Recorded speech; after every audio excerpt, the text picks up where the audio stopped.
चलो बच्चों के मैसेज कर लो क्या जो सारे सिर्फ 13 है ये। चलो 16 19 चलो आगे शुरू करें।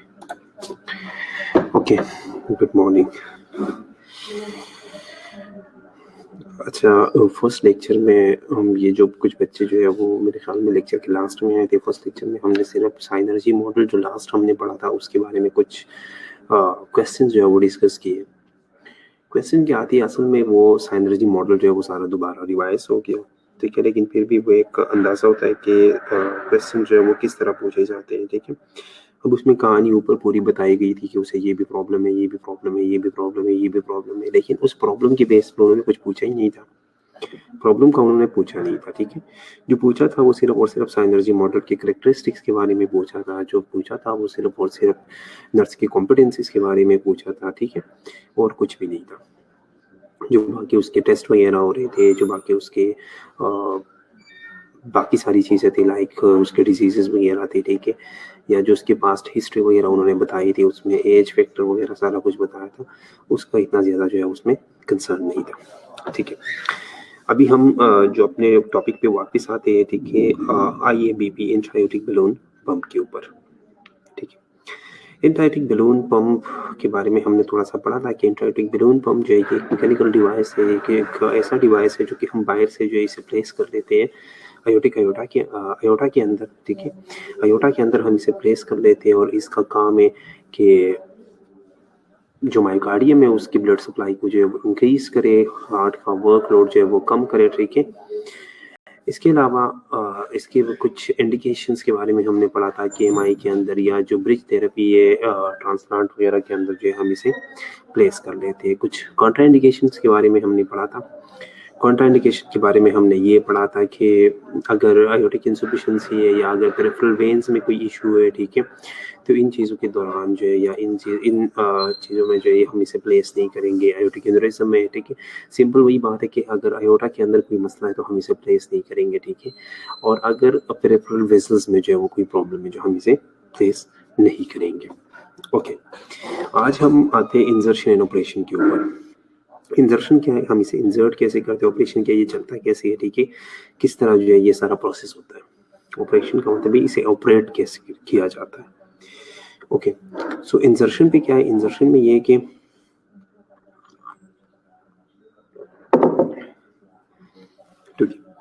the balloon used in IABP counterpulsation is positioned in the thoracic aorta via the femoral artery. Its position just distal to the great vessel and proximal to the renal artery.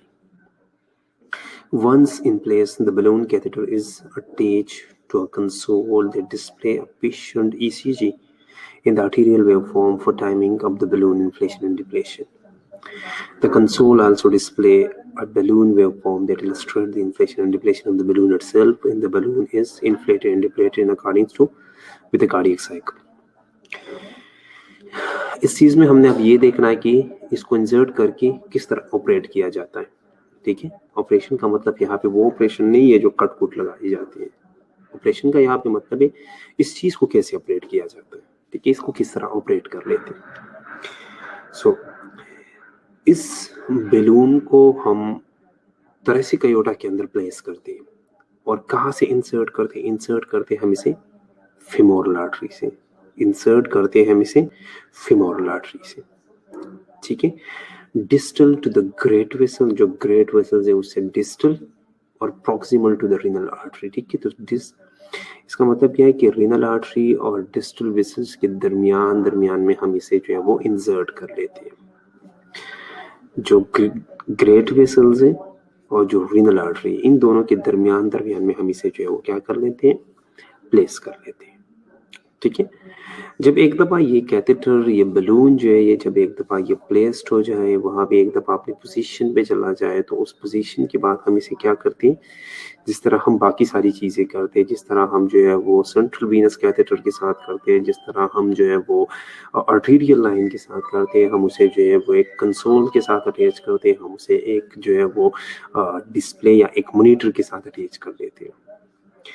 अब उस कंसोल का, उस monitor का काम क्या है, उस monitor का काम है हमें रीडिंग्स बताना। अब कौन कौन सी रीडिंग्स आती है, ये मेन क्वेश्चन यहाँ पे ये बनता है कि कौन कौन सी रीडिंग्स जो है वो हमारे सामने होती है। वो कंसोल या वो जो डिस्प्ले या जो मॉनिटर है वो हमें सबसे पहले क्या डिस्प्ले करता है, क्या दिखाता है, पेशेंट की ईसीजी। सो पेशेंट की ईसीजी दिखाता है। नेक्स्ट जो वो दिखाते हैं वो है आर्टेरियल वेव फॉर्म, वो हमें आर्टेरियल वेव फॉर्म बताता है बैलून के टाइमिंग के लिए, कि हमने, क्योंकि मोस्टली जो बैलून है वो हम दो चीज़ों के साथ जो है वो कोई अटैच कर लेते हैं या हम उसे जो है वो एडजस्ट कर लेते हैं। ठीक है, तो दो चीज़ों के साथ जो है वो हम उसे क्या करते हैं, एडजस्ट कर लेते हैं। फर्स्ट वन जो है वो क्या है, फर्स्ट वन जो है वो पेशेंट की ईसीजी है। ठीक है, फर्स्ट वन जो है वो क्या है, वो पेशेंट की ईसीजी है। पेशेंट की ईसीजी के साथ जो है वो हम उसे अटैच कर लेते हैं।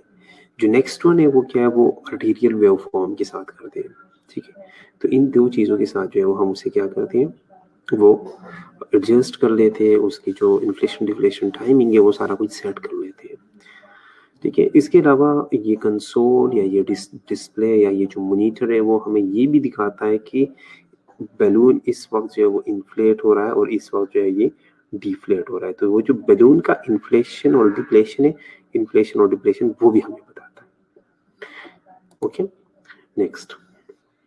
अब इन्फ्लेशन कब होती है? इन्फ्लेशन कब होती है? Inflation occur during diastole, increasing aortic pressure in a retrograde blood flow toward the aortic valve. This increases coronary artery perfusion pressure and blood flow, thus improving the oxygen supply to the coronary artery. जब यहाँ पे diastole के अंदर ये क्या करता है? Diastole क्या है? हार्ट जो है वो रिलैक्स है, फीलिंग हो रही है। जब हार्ट की फीलिंग हो रही है उस टाइम ये बलून जो है ये बिल्कुल इन्फ्लेट हो जाता है।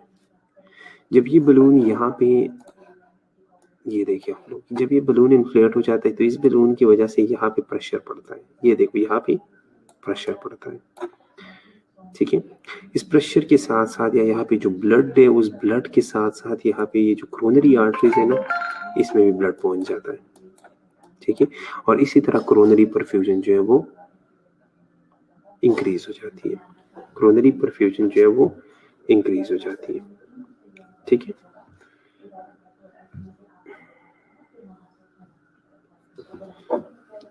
एक्सक्यूज मी, एक मिनट।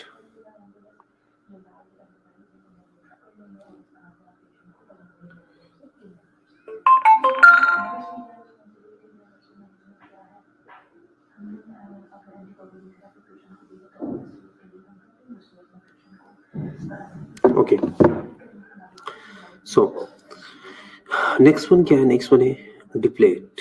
अब ये डिप्लेशन, ये जो बलून है ये डिप्लेट कब होता है? So deflation occur just before systole, just before systole. देखो दो चीजें याद रखें हमेशा। क्या हो रहा है? ओके,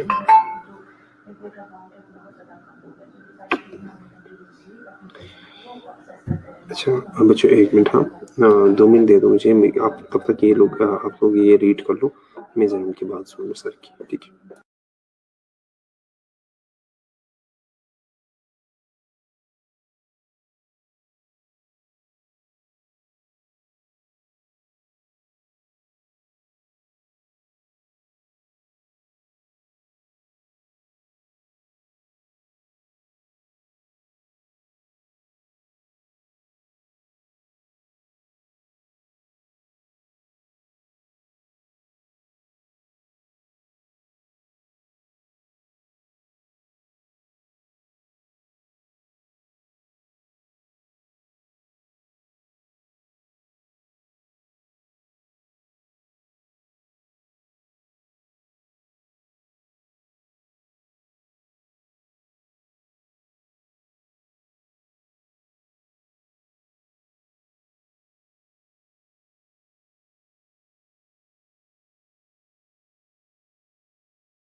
ओके स्टूडेंट्स, ठीक है। सो दो चीजें आप लोगों ने याद रखनी है, इन्फ्लेशन और डिप्लेशन की हम यहाँ पे बात कर रहे थे। तो इन्फ्लेशन अकर ड्यूरिंग, ठीक है, इस वर्ड को गौर से देखना। Inflation occur during diastole, filling के दौरान जो है वो इन्फ्लेशन होती है। जब हार्ट फिल हो रहा होता है ना, जब वेंट्रिकल्स फिल हो रहे होते हैं उस टाइम पे इसका ये बलून जो है ये इन्फ्लेट हो जाता है, ठीक है। देखो इसका आसान तरीका क्या है? आसान तरीका ये, यहाँ पे हार्ट जो है वो फील हो रहा है, ठीक है, इन्फ्लेट हो रहा है। मैं उसके लिए हम इन्फ्लेट वर्ड यूज नहीं कर सकते, लेकिन मैं आप लोगों को समझाने के लिए, हार्ट जो है वो फील हो रहा है इसका मतलब इन्फ्लेट हो रहा है। हार्ट फील हो रहा है ब्लड से, यहाँ पे बलून फील हो गया किस चीज से? एयर से, ठीक है। सो दोनों एक साइड पे एक टाइम पे इन्फ्लेट हो रही है। तो इन्फ्लेशन जो है वो किस चीज़ के दौरान हो रही है, वो डायस्टोल के दौरान हो रही है। अब आप लोगों ने ये नहीं कहना कि डिफ्लेशन जो है वो सिस्टोल के दौरान हो रही है, नहीं, सिस्टोल के दौरान नहीं, डिफ्लेशन अकर जस्ट बिफोर सिस्टोल, सिस्टोल से थोड़ा सा पहले। जब इसे पता चलता है, देखो एक चीज़ है यहाँ पे, जिस तरह ये हार्ड बना हुआ है, ठीक है, अगर यहाँ पे बलून पड़ा है, ठीक है, बलून जो है वो क्या है, वो इन्फ्लेट है, ठीक है, हार्ट फिल हो गया। अब जैसे ये हार्ट ने जो है वो ब्लड जो है वो पुश करना है, ठीक है, जैसे हार्ट ने ब्लड जो है वो पुश करना है, अब अगर ये बलून आगे से इस तरह इन्फ्लेट मिला इसे, तो उसे तो ब्लॉकेज मिलेगा, ठीक है, उसे क्या मिलेगा, उसे ब्लॉकेज मिलेगा। तो उस चीज़ को ख़त्म करने के लिए क्या होता है, उस चीज़ को ख़त्म के लिए डिप्लेशन अगर जस्ट बिफोर सिस्टोल, जैसे ये हार्ट रेडी होता है कि मैंने जो है वो ब्लड क्या करना है, मैंने जो है वो ब्लड पुश करना है, अब तो वो जो ब्लड पुश करता है यहाँ पे, उससे थोड़ा सा पहले जस्ट बिफोर उससे जो है ये बलून जो है ये क्या हो जाता है, ये डिफ्लेट हो जाता है, ये सिकुड़ जाता है, बंद हो जाता है, उससे एयर जो है वो निकल जाता है। तो अब पहले क्या था, पहले जो है उसने क्या किया था, वहाँ यहाँ पे एक प्रेशर सा बनाया था, पहले उसने यहाँ पे ये देखो यहाँ पे ये प्रेशर बनाया था, ठीक है, क्योंकि ये इन्फ्लेट हो गया तो ब्लड फ्लो जो है वो बैक फ्लो आया, ठीक है, यहाँ पे वो प्रेशर सा आ गया। अब जब यहाँ पे ये दोबारा ये ब्लड यहाँ पे जा रहा है, ठीक है, यहाँ पे एक वॉल्यूम जो इसने जनरेट किया था सारा कुछ, तो बहुत आसानी से जो है वो हार्ट जो है वो चीज़ें जो है वो पुश कर लेता है, ठीक है, और ये डिप्लेट हो जाता है और बॉडी के अंदर जो है या पूरी बॉडी को जो है वो ब्लड सप्लाई होता है, ठीक है। Okay, just before blood is ejected from the left ventricle, this decrease the impedance to ejection after load. After load ये कम कर लेता है, क्यों, पहले जो था वो बहुत ज़्यादा रेजिस्टेंस मिल रही थी उसे, ठीक है, तो जैसे हार्ट ने जो है वो सेंस किया कि आगे रेजिस्टेंस बहुत ज़्यादा है, हार्ट ने बहुत ज़्यादा जोर लगाया, जब जोर लगाया हार्ट ने, उधर जो है वो हार्ट ने जोर लगाया था, उधर जो है वो डिफ्लेट हो गया और आसानी से ब्लड जो है वो चला गया, मायोकार्डियल जो ऑक्सीजन डिमांड था वो पूरा हो गया और वेंट्रिकल को ज़्यादा काम भी ना करना पड़ा, क्योंकि उधर जो है बलून जब सेंस हुआ तो बलून बाद में जो था वो क्या था, वो डिफ्लेट था, तो इस वजह से वेंट्रिकल्स को या जो हार्ट था, हार्ट को ज़्यादा काम ना करना पड़ा और ब्लड जो है वो आगे चला गया। So timing of inflation and depletion must coincide with the cardiac cycle to ensure the effectiveness of IABP therapy. ये जो इन्फ्लेशन और डिप्लेशन का टाइम है ना, ये जो इन्फ्लेशन और डिफ्लेशन का टाइम है, ये कोइंसाइड होना चाहिए कार्डियक साइकिल के साथ, ये कोइंसाइड होना चाहिए कार्डियक साइकिल के साथ, ठीक है, ये कार्डियक साइकिल के हिसाब से जो है ये चलना चाहिए, ताकि IABP जो हम थेरेपी दे रहे हैं, ये जो हम मैकेनिकल, हम ये कह सकते हैं कि ये एक मैकेनिकल हार्ट है, हम ये कह सकते हैं,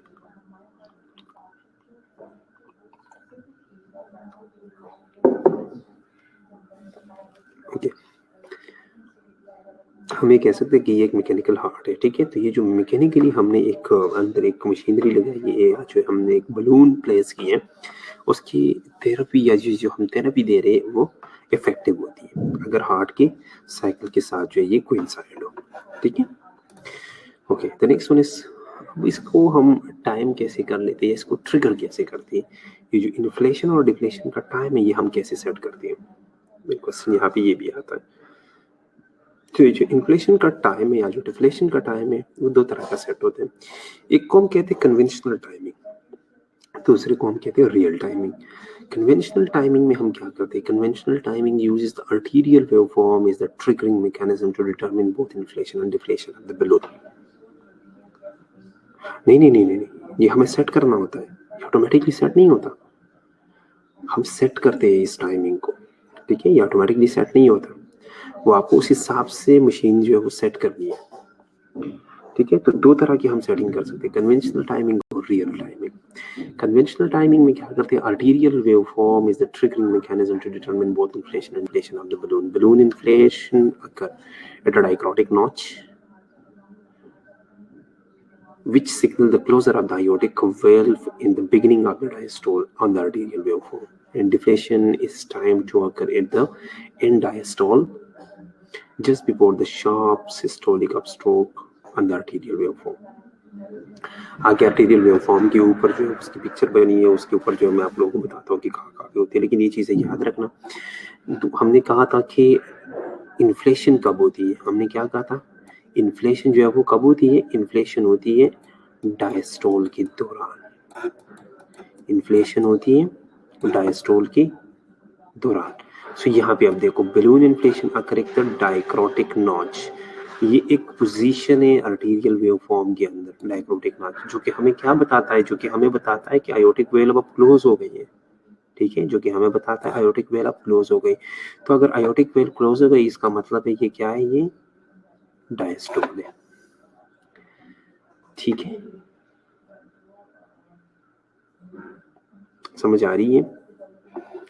हमने क्या कहा था? हमने कहा था कि इन्फ्लेशन कब होती है? हमने कहा था इन्फ्लेशन जो है वो डायस्टोल के ऊपर होती है। ठीक है, अब जब डायस्टोल स्टार्ट होता है तो इसका मतलब है डायस्टोल कब होगा? डायस्टोल तब होगा जब आयोटिक वेल्व जो है वो क्लोज हो जाएगा। आयोटिक वेल्व जो क्लोज होता है तो उसकी वजह से आर्टीरियल वेव फॉर्म के ऊपर एक वेव बनता है जिसको हम क्या कहते हैं? जिसको हम डाइक्रोटिक नॉच बोलते हैं। समझ आ रही है? बैलून इन्फ्लेशन की हमने बात की थी कि डायस्टोल के ऊपर बैलून जो है वो, या डायस्टोल के दौरान बैलून जो है वो इन्फ्लेट होता है। अब डायस्टोल कब होगा? जब आयोटिक वेल क्लोज हो जाएगा। जब आयोटिक वेल क्लोज होता है तो ये जो वेव बनती है, वेव के ऊपर एक नॉच बनता है जिसको हम क्या कहते हैं? जिसको हम डाइक्रोटिक नॉच कहते हैं। ठीक है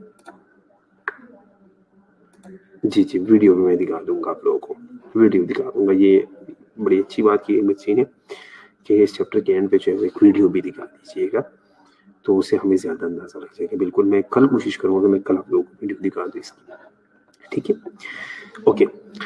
सो डिफ्लेशन की आप बात करते हैं, यहाँ तक क्लियर है। ठीक है, यहाँ तक क्लियर है। हमने बात की थी कि इन्फ्लेशन कब होती है? हमने बात की थी इन्फ्लेशन जो वो होती है डायस्टोल के ऊपर। ठीक है, अब डायस्टोल किसे कहते हैं? डायस्टोल फीलिंग को कहते हैं। फीलिंग कब होगी? फीलिंग तब होगी जब आयोटिक वेल जो है, आयोटिक वेल जो है वो क्लोज होगा, क्लोज। ठीक है, जब आयोटिक वेल क्लोज होगा तो उसे हम तब जो है वो फीलिंग होगी। अब जब ये आयोटिक वेल क्लोज होता है तो आर्टीरियल वेव फॉर्म के ऊपर जो है वो एक नॉच बनता है जिसको हम कहते हैं डाइक्रोटिक नॉच। ठीक है, उसे हम डाइक्रोटिक नॉच बोलते हैं। अब आपसे अगर किसी ने पूछा कि आर्टीरियल वेवफॉर्म के ऊपर कौन सी, आर्टीरियल वेवफॉर्म की अगर हम बात करें या हम कन्वेंशनल टाइमिंग की बात करें तो डिफ्लेशन कहाँ पे होगी? तो डिफ्लेशन जो है वो डाइक्रोटिक नॉच के ऊपर होगी। ठीक है, इनडायरेक्टली हम यही बात कर रहे हैं। असल में इनडायरेक्टली हम ये बात कर रहे हैं, हम यहाँ से यहाँ तक आने के लिए जो है वो हमने इतना फासला जो है वो तय किया। ठीक है, यहाँ से यहाँ तक आने के लिए या ये लिंक को समझने के लिए हमने इतना फासला जो है वो तय किया। समझ आ रही है? ठीक है, अब हम बात करते हैं डिप्लेशन की। डिप्लेशन की हम बात करें, deflation is time to occur at end diastole. Deflation is time to occur at end diastole just before the next sharp systolic upstroke on the arterial waveform. ठीक है सर, फिर ये मेथड सेफ तो नहीं है अगर टाइमिंग हम set करेंगे कार्डिक आउटपुट? इसी वजह से आपकी गुलाम फातिमा, वेरी गुड, आपकी इस बात पे मैं आगे आ रहा हूँ। ठीक है, आप ही की बात की तरफ मैं आ रहा हूँ। ठीक है, ये जो आप बात कर रही है ना कि ये मेथड सेफ नहीं है, क्योंकि कार्डिक आउटपुट या कार्डिक आउटपुट नहीं, वर्ड आपने ठीक यूज नहीं किया, बात आपकी ठीक है। कार्डिक आउटपुट नहीं, कार्डिक रिदम हम कह सकते हैं। कार्डिक रिदम जो है वो चेंज होती रहती है। तो अगर किसी का कार्डिक रिदम ही ठीक नहीं है, फॉर एग्जांपल हम कभी कभार जो है वो चेक कर लेते हैं किसी बच्चे का, जो किसी पेशेंट का जब हम चेक कर लेते हैं पल्स, तो हम कहते हैं इसका पल्स जो है वो इर्रेगुलर है। जो अगर इर्रेगुलर पल्स है तो इर्रेगुलर पल्स की जब हम बात करें इसका मतलब है कि इसका कार्डिक रिदम जो है वो इर्रेगुलर है। कभी जो है वो जल्दी जल्दी बीट करते हैं, कभी आराम आराम से बीट करते हैं। इसका मतलब ये है, और हमने अब बीट के हिसाब से सेट किया है। ठीक है, तो ये मेथड फिर सेफ नहीं है। तो अगर ये मेथड सेफ नहीं है तो फिर हम क्या यूज कर सकते हैं वो हम आगे देखते हैं। ठीक है, वेरी गुड, आपका क्वेश्चन बिल्कुल बहुत अच्छा क्वेश्चन है। ठीक है, वेरी गुड। अगर क्योंकि ये मेथड सेव नहीं है फिर, ठीक है, अगर जिनमें, तो उनके लिए फिर हम क्या यूज करते हैं वो हम आगे बढ़ते हैं। ठीक है, ओके। डिप्लेशन हमने कहा कि deflation is time to occur at end diastole. Diastole खत्म हो रहा है, ठीक है, सिस्टोल जो है वो स्टार्ट हो रहा है। डायस्टोल खत्म हो रहा है, सिस्टोल के स्टार्ट होने से थोड़ा सा पहले जो है वो क्या होता है, डिफ्लेशन होती है। और deflation just before the sharp systolic upstroke in the arterial waveform. जहां से हमने क्या कहा, हमने कहा कि सिस्टोल स्टार्ट हो रहा है, तो सिस्टोल के स्टार्ट होने से जस्ट बिफोर जो है वो यहाँ पे बलून जो है वो डिफ्लेट हो जाता है, ठीक है।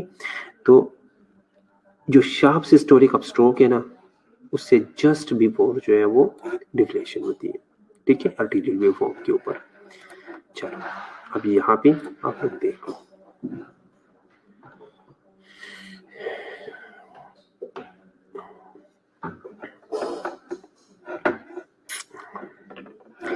five criteria for assessing the effectiveness of intra-aortic balloon pump therapy using the arterial waveform। हम arterial waveform यूज कर रहे हैं, इन चीजों को देख लो, ए बी, ये मैं कर लूँ थोड़ा सा, ये ए बी सी। ए क्या है, सिस्टोलिक अपस्ट्रोक, बी क्या है, सिस्टोलिक पीक, और सी क्या है, डायक्रोटिक नॉच, ठीक है। ए पे हमने क्या कहा, अब हमने क्या कहा कि इन्फ्लेशन कहाँ पे होती है, डिफ्लेशन कहाँ पे होती है, यहाँ पे जो है वो डिफ्लेशन होती है, इन्फ्लेशन सॉरी, डिफ्लेशन नहीं, इन्फ्लेशन, ठीक है। ये नॉर्मल वेवफॉर्म की, ये जो अनअसिस्टेड वेवफॉर्म है ये वो है, ठीक है, जो सिंपल वेवफॉर्म है ए बी सी, जो नॉर्मल एक वेव चलता है आर्टेरियल वेवफॉर्म को इस तरह चलता है, ठीक है। अब असिस्टेड है, आई ए बी पी जो है वो ऑन हो गया, तो आई ए बी पी के ऊपर जो इस तरह का वेवफॉर्म बनता है फिर, ठीक है, क्योंकि ये जो वेवफॉर्म बन रहा था उसके साथ ये चीजें जो है वो ऐड हो जाती है। ये वन जो है ये क्या, ये इन्फ्लेशन पॉइंट है, यहाँ पे जो है वो इन्फ्लेट हो गया, ठीक है। उसके बाद जो है वो एक इन्फ्लेशन स्लोप बनता है, ठीक है। थर्ड पे जो है वो डायस्टोलिक पीक होता है, डायस्टोलिक पीक प्रेशर आ जाता है, ठीक है। उसके बाद जो है वो एंड डायस्टोलिक डिप, ठीक है, डायस्टोल जो है वो खत्म हो गया, ठीक है, और लास्ट पे जो फिर सिस्टोलिक पीक आता है, ठीक है। तो इस वेवफॉर्म के अंदर ये 5 चीजें बनती हैं। अब ये देखो, inflation occur at the dicrotic notch 1 is equal to c. ये जो 1 है वो उसने क्या किया कि 1 इज इक्वल टू सी, एक और सी जो है ये दोनों सेम लेवल पे आ रही हैं, ये देखो एक और सी जो है ये सेम लेवल पे आ रही है, 1 और सी सेम लेवल पे आ रहे हैं, इसीलिए यहाँ पे क्या हो रहा है, यहाँ पे इन्फ्लेशन हो रही है। Inflation slope is parallel to systolic upstroke and is a straight line, 2 is parallel to A। अब ये जो 2 है ना, ये असल में पैरेलल है। अब आप लोग कहोगे कि ये दोनों एक लेवल पे तो नहीं है, लेकिन ये दोनों पैरेलल जा रहे हैं, ये भी इसी तरह जा रहा है, इतना ही स्लोप इसका बन रहा है और इतना ही स्लोप जो है वो इसका बन रहा है, ठीक है। तो दोनों जो है ये लाइन जो है ये पैरेलल जा रही है, ठीक है, ये दोनों लाइंस जो है ये पैरेलल जा रही है, ये दोनों में सिस्टोलिक अपस्ट्रोक आ रहा है, ठीक है, यहाँ पे सिस्टोल हो रहा है। The next one is diastolic augmentation. Peak is greater than or equal to the preceding systolic upstroke. 3 greater than or equal to B। ये 3 जो है ये थोड़ा सा इक्वल भी हो सकता है और ग्रेटर भी हो सकता है, ठीक है। नेक्स्ट वन एंड डायस्टोलिक, अच्छा हाँ, ये चीज ना अगर हम आर्टेरियल वेवफॉर्म में ये हम ज्यादा पढ़ेंगे, उसमें ज्यादा डिटेल से पढ़ेंगे, लेकिन यहाँ पे ना चलो ये यहाँ पे आप लोग कंफ्यूज हो जाओगे। हम एक काम करते हैं, ये चीज़ हम बाद में आर्टेरियल वेवफॉर्म के अंदर डिस्कस कर लेते हैं, ठीक है, क्योंकि उसमें वो सिर्फ और सिर्फ हम आर्टेरियल वेवफॉर्म ही पढ़ेंगे। यहाँ पे आप लोग सिर्फ ये देख लो, यहाँ पे सिर्फ 2-3 चीज़ें याद रखो, इन्फ्लेशन, ठीक है, इन्फ्लेशन, डायक्रोटिक नॉच, ठीक है, डायक्रोटिक इन्फ्लेशन जो है वो डायक्रोटिक नॉच पे होती है, ठीक है, और डिफ्लेशन कब होती है, just before the systolic upstroke, just before the systolic upstroke, ठीक है। यहाँ पे ये 2 चीजें याद रखो, बाकी ये आर्टेरियल वेवफॉर्म अभी छोड़ लो, वो हम अभी नेक्स्ट जो है वो आर्टेरियल लाइन पढ़ेंगे, आर्टेरियल लाइन में हम ये चीजें पढ़ लेंगे, ठीक है, क्योंकि ये उसका बेसिक है। अभी जो है उसमें कंफ्यूजन है, अब आप लोगों को समझ नहीं आनी इस चीज। ठीक है, क्योंकि ये ज़्यादा कॉम्प्लिकेटेड हो जाएगा, फिर वो चीज़ें हमें फिर से डिस्कस करनी पड़ेगी। ठीक है, तो इसमें ये 2 चीज़ें आप लोग याद रखो कि इन्फ्लेशन कब होती है, डायक्रोटिक नॉच के ऊपर होती है, ठीक है, और डिफ्लेशन कब होती है, डिफ्लेशन होती है just before the systolic upstroke. ठीक है, सो अब गुलाम फातिमा की क्वेश्चन की तरफ आते हैं, जिसने गुलाम फातिमा ने कहा था कि जो रियल अगर एक पेशेंट है उसकी जो है वो हार्ट रिदम जो है वो नॉर्मल नहीं है, हार्ट जो रिदम है वो नॉर्मल नहीं है, तो उसमें हम क्या करेंगे।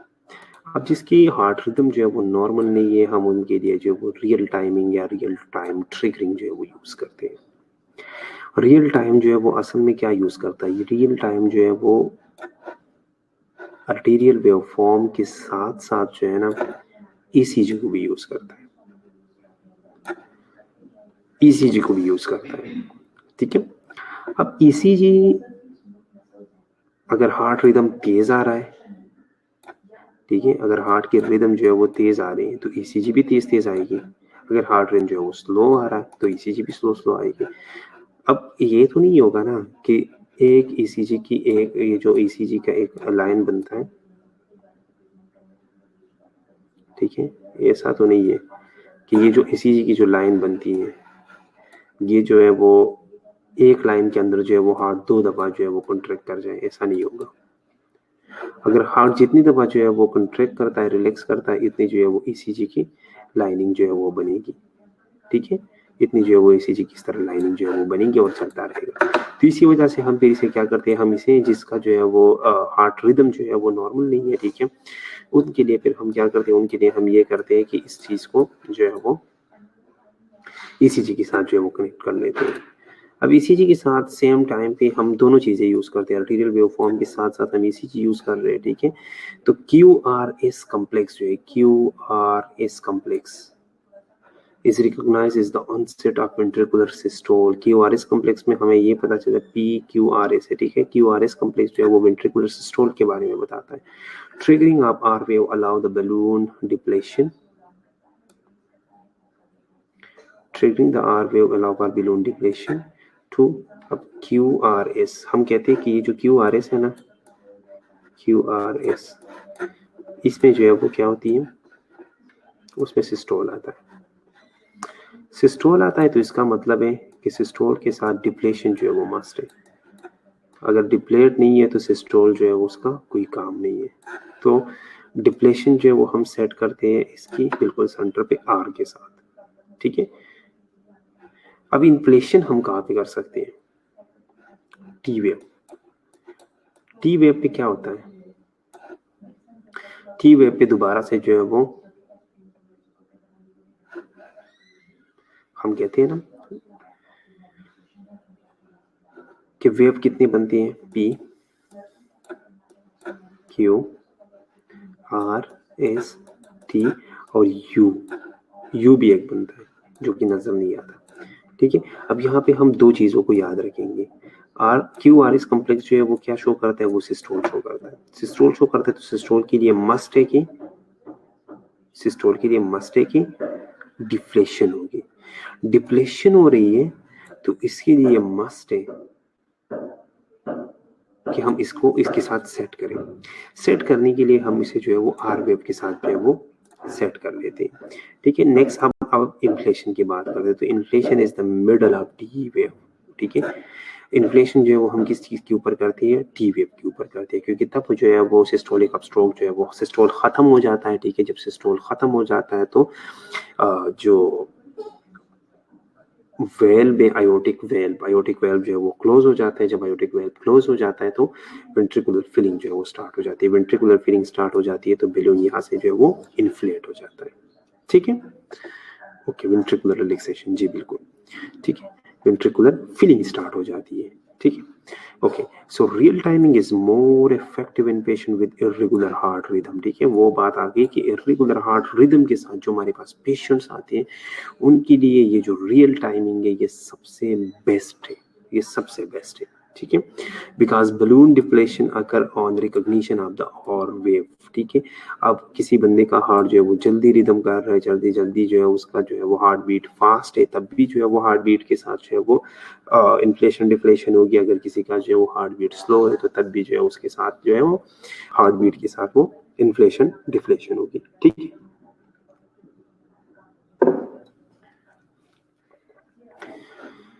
So real timing can also be achieve with a special IABP catheter. ठीक है, इसके लिए एक तो ये तरीका है, ये जो रियल टाइमिंग है, रियल टाइमिंग के लिए एक ये तरीका है कि हम ECG के साथ जो है इसे सिंक्रोनाइज कर लें। दूसरा तरीका इसके लिए यूज होता है, दूसरा ये है कि इसके लिए IABP के कुछ स्पेशल कैथेटर्स आते हैं जिनकी टिप पे जो है ना एक सेंसर लगा होता है। उस सेंसर का काम क्या होता है, फाइबर ऑप्टिक प्रेशर सेंसर लगा होता है, उसका काम है प्रेशर को सेंस करना। वो सेंस करता है कि आयोटिक वेल्व कब क्लोज होता है, कब ओपन होता है। तो जैसे आयोटिक वेल्व जो है वो क्लोज हो जाता है, ये जो ये इन्फ्लेट कर जाता है। जैसे कि आयोटिक वेल्व जो है वो ओपन आने पे आ जाता है, ठीक है, वो ओपन होता है वो, तो उसी के बेस पे या उसी टाइम पे जो है ये क्या करता है, ये डिफ्लेट कर जाता है। ठीक है, सो हमारे पास जो है वो IABP को सेट करने के लिए, IABP को ट्रिगर करने के लिए, उसको टाइम करने के लिए दो तरीके, कन्वेंशनल टाइमिंग और रियल टाइमिंग है। कन्वेंशनल में जो हम आर्टीरियल वेवफॉर्म के साथ उसे सेट करते हैं। ठीक है, हमने ये पढ़ा है कि इन्फ्लेशन जो है वो डायस्टोल के दौरान आएगा, तो डायस्टोल जो है वो डाइक्रोटिक नॉच के ऊपर होता है। ठीक है, इन्फ्लेशन जो है वो जस्ट बिफोर सिस्टोल आएगा, तो जस्ट बिफोर सिस्टोल जो है वो सिस्टोलिक अपस्ट्रोक से पहले जो है वो आर्टीरियल वेवफॉर्म पे हमें नजर आएगा। उसके बाद हमने रियल टाइमिंग की बात की कि अगर एक पेशेंट है उसका इर्रेगुलर हार्ट रिदम है, तो हम फिर आर्टीरियल वेवफॉर्म के साथ अगर इसे सेट करेंगे तो शायद कोई प्रॉब्लम हो जाए। तो फिर हम क्या करते हैं, फिर हम उसे करते हैं दो चीजों के साथ, एक आर्टीरियल वेवफॉर्म, साथ साथ हम ECG को भी ले लेते हैं। ठीक है, तो जो RQR इस कॉम्प्लेक्स है वो हमें ये शो करता है कि सिस्टोल आ रहा है, तो वहां पे हम R के साथ जो है उसे सेट करते हैं डिफ्लेशन को, और इन्फ्लेशन जो है वो हम मिडल ऑफ T वेव के साथ सेट करते हैं, क्योंकि वहां पे जो वेंट्रिकुलर रिलैक्सेशन होती है, वेंट्रिकुलर फिलिंग होती है। ठीक है, इसके अलावा जो है हम कुछ स्पेशल कैथेटर भी यूज कर लेते हैं जिसके ऊपर सेंसर लगा होता है जो कि सेंस करता है आयोटिक वेल्व की क्लोजिंग और ओपनिंग को। जैसे आयोटिक वेल्व जो है वो क्लोज हो जाता है, ये बलून इन्फ्लेट हो जाता है, जैसे वो ओपन होना शुरू हो जाता है, जैसे ये जो है वो डिफ्लेट कर जाता है। यहाँ तक किसी का कोई क्वेश्चन हो तो पूछो।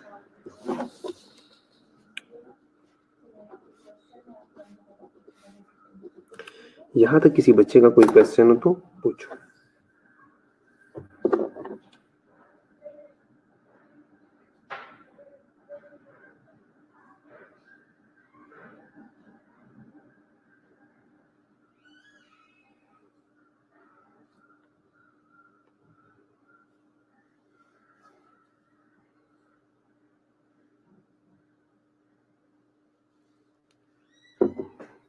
ठीक है,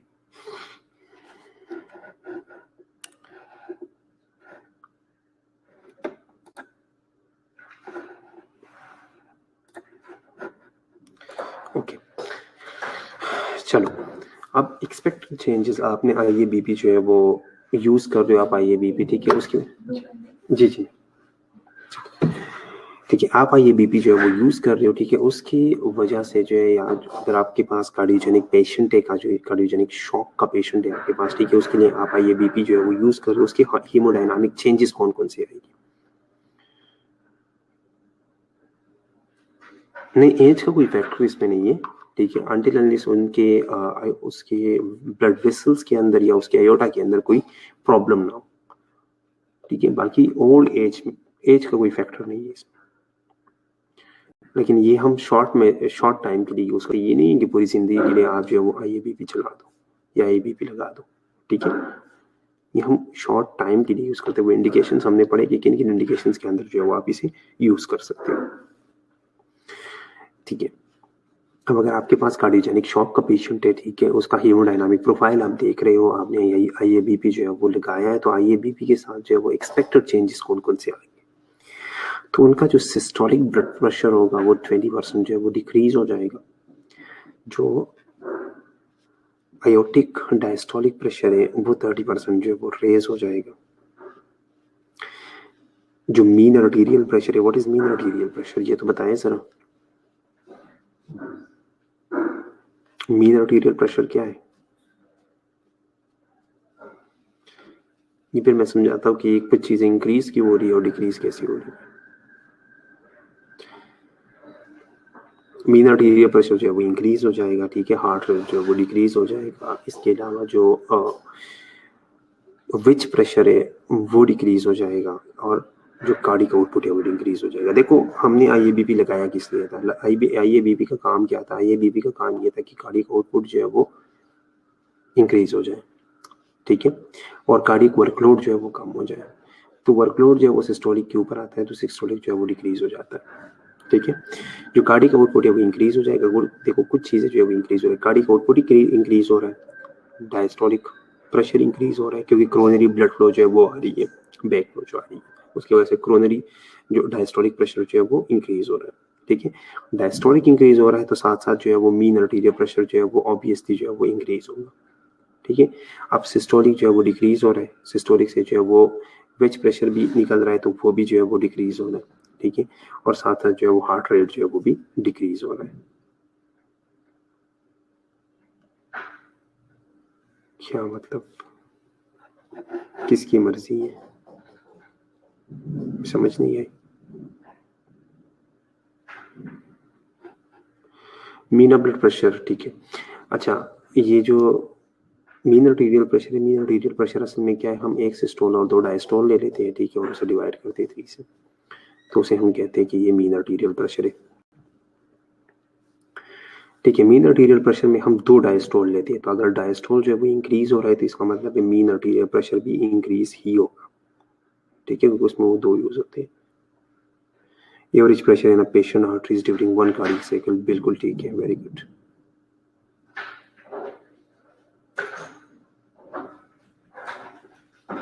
ठीक है, pressure in arteries average over time, उसको निकालते कैसे हैं?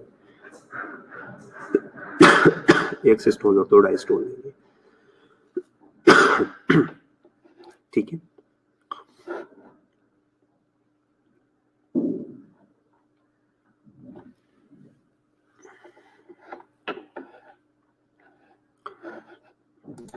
इनको इस तरह लिंक कर लो, थोड़ा सा इजी होगा। सिस्टोलिक कम हो रहा है, हार्ट रेट कम हो रहा है, और सिस्टोलिक से ही पल्मोनरी प्रेशर निकल रहा है, तो वेज प्रेशर जो है वो कम हो रहा है, ठीक है। कार्डिक आउटपुट इंक्रीज हो गया, डायस्टोलिक इंक्रीज हो गया, इसकी वजह से कोरोनरी ब्लड फ्लो की वजह से थोड़ा अगर डायस्टोलिक इंक्रीज है तो मीन आर्टीरियल प्रेशर जो है वो इंक्रीज होगा,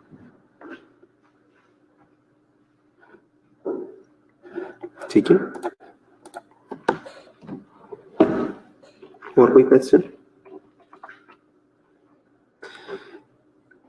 पीसीडब्ल्यूपी, पल्मोनरी कैपिलरी वेज प्रेशर, इसको पीडब्ल्यूपी भी कहते हैं, पल्मोनरी वेज प्रेशर भी बोलते हैं, ठीक है, लेकिन असल में ये पूरा नाम जो है वो पल्मोनरी कैपिलरी वेज प्रेशर है, ठीक है। पीसीडब्ल्यूपी जो है ये असल में पल्मोनरी कैपिलरी वेज प्रेशर है,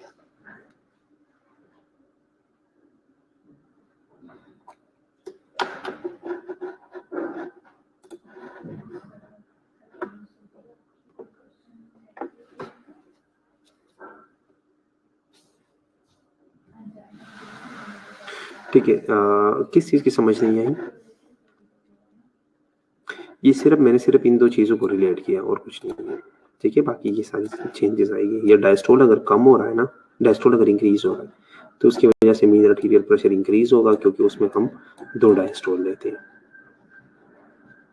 ठीक है।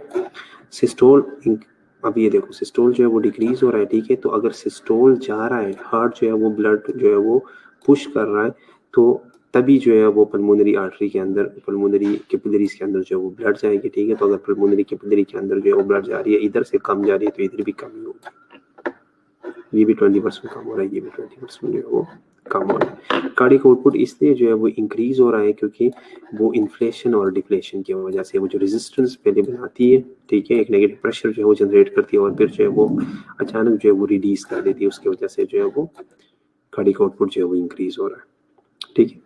हार्ट रेट जो है इस तरह कम हो रहा है क्योंकि उधर जो है वो सफिशिएंट ब्लड जा रहे हैं, तो जब सफिशिएंट ब्लड मिल रहा हो तब जो है वो हार्ट अपनी रिदम में होता है। जब इनसफिशिएंट ब्लड जो है वो मिल रहा हो या हमारा डिमांड जो है वो बढ़ता है ब्लड का, तब जो है वो ऑक्सीजन डिमांड जब बढ़ती है तब जो है वो हार्ट रेट जो है वो इंक्रीज होता है। ठीक है,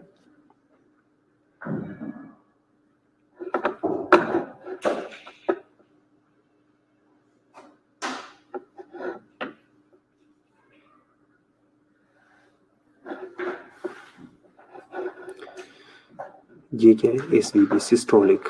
सिस्टोलिक कम में, पल्मोनरी में कम ब्लड जा रहा है, उधर जो है वो डिक्रीज हो गया उनका जो प्रेशर था पल्मोनरी का। ठीक हो गया। नेक्स्ट क्या है, इसकी समझ नहीं आई, रिडक्शन इन हार्ट रेट और कार्डियक आउटपुट। कार्डियक आउटपुट जो है वो इंक्रीज हो गया। कार्डियक आउटपुट क्यों इंक्रीज हो गया, क्योंकि यहाँ पे जब बैलून इन्फ्लेट होता है तो एक नेगेटिव प्रेशर जो है वो जनरेट हो जाता है। ठीक है, उस नेगेटिव प्रेशर की वजह से जो है वो कार्डियक आउटपुट जो है वो, और फिर जब हार्ट जो है वो ब्लड पुश कर लेता है तो अचानक जो है वो रेजिस्टेंस खत्म हो जाती है, तो कार्डियक आउटपुट जो है वो इंक्रीज हो जाता है। ठीक है, हार्ट जो है वो अच्छा काम करता है यहाँ पे। दूसरा, जो हार्ट रेट रिड्यूस हो गया, हार्ट रेट रिड्यूस इसलिए हो गया क्योंकि सफिशिएंट ब्लड मिल रहा है।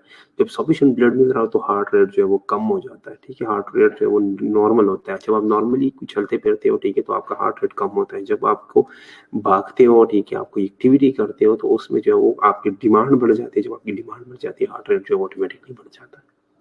ठीक है, चलिए, अब कोई और क्वेश्चन?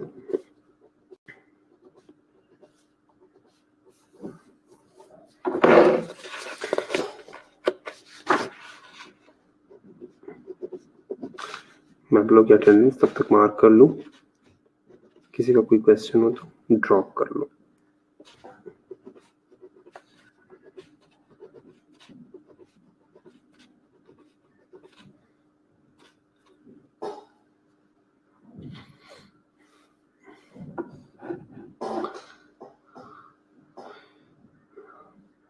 चलिए, कल हम इसी स्लाइड से स्टार्ट करेंगे। ये दोबारा जो है वो हम पढ़ लेंगे। ठीक है, दोबारा हम पढ़ लेंगे। टाइम एंड होने लगा है, तो इंशाल्लाह हम दोबारा ये स्लाइड देख लेंगे।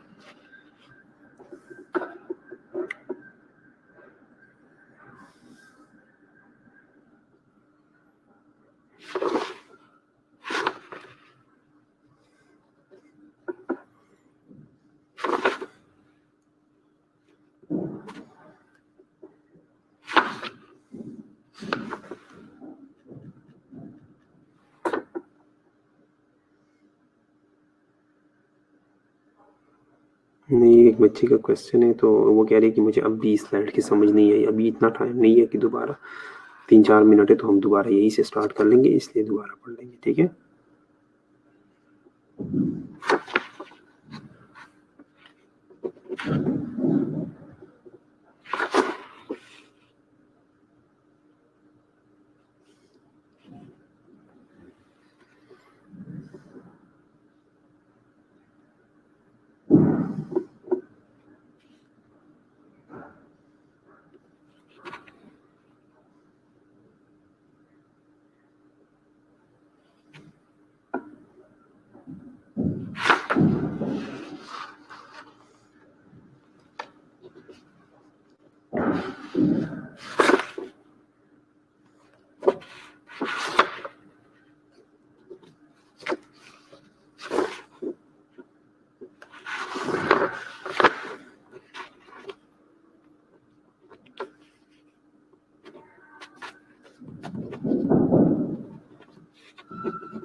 चलो, ओके, अल्लाह हाफिज।